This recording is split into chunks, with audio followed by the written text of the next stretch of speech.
Pois é, fez parte desse momento em que nós, digamos assim, em que a articulação se voltou, ou seja, que estudantes brasileiros começaram a fazer pesquisa também nos países do Mercosul, né? E de certa maneira foi fundamental o apoio desses colegas nossos que estavam pelos outros países, né? Minha pesquisa foi sobre uma rede de líderes pentecostais que se formou entre o Brasil, Argentina e Uruguai, né? Pelo menos no momento em que eu estudava, entre 2008 e 2011, se tornava evidente que existia uma série de ligações pessoais construídas entre pastores, evangelistas, músicos no meio pentecostal, e que de certa maneira existia uma relação que, digamos assim, eu tentei estudar justamente na tese, uma relação que eu encarei como pertinente à análise do estudo de redes sociais, né? E foi bastante interessante, porque através disso eu acabei conhecendo, né? A gente acabou conhecendo outros cenários, a gente teve que se aprofundar no estudo do que era o campo pentecostal argentino, né? Para além de um simples saber, né? Também um mover-se dentro daquilo, né?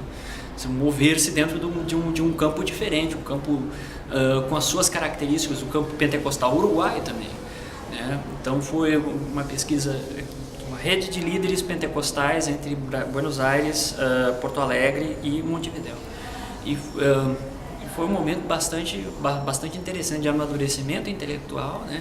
E ao mesmo tempo de procurar, digamos assim, de saber procurar saídas, estratégias de pesquisa para quando, né, em situações em que você precisa dados e precisa se movimentar dentro de um ambiente que não é, né, dentro de um campo evangélico em que a questão da língua, existe uma série de diferenças que precisam ser trabalhadas, né?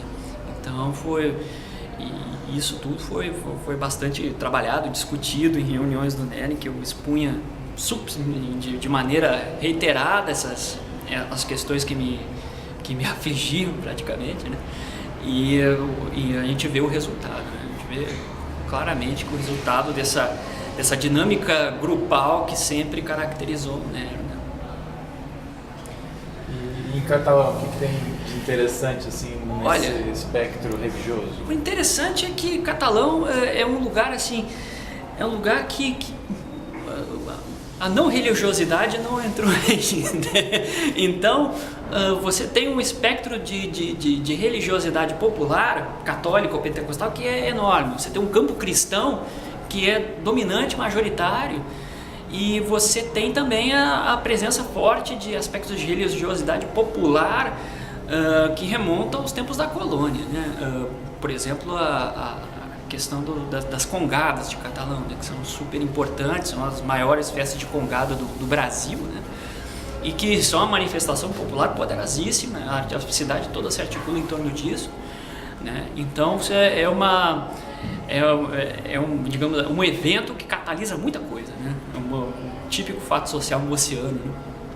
E para além disso, o crescimento ele serve como um pequeno laboratório de certas transformações que estão acontecendo no Brasil, né? O crescimento do campo evangélico, o surgimento de pentecostalismos independentes para além das igrejas, né, dos grandes conglomerados religiosos, tudo isso aparece com muita nitidez, né? E para além disso, certos aspectos que chamam a atenção, por exemplo, uma espécie de periferização do mundo umbandista afro-brasileiro, ainda muito característico de cidades, né? De cidades do interior, mas que tem uma incidência forte, inclusive nessas festas populares nessa festa popular que eu mencionei, que são as congadas, né? Ou seja, tem uma referência afro-religiosa muito forte, mas que é escamoteada dentro da festa, né? Então tem uma série de elementos interessantes, né, para se pensar a religião em Catalão, né? A ascendência dos espíritas, né? Você tem uma relevância, inclusive política, dos espíritas, né? Que inclusive às vezes se combinam com maçonaria, que é bastante interessante. É importante ter em mente que Catalão é muito próximo de Uberaba, né?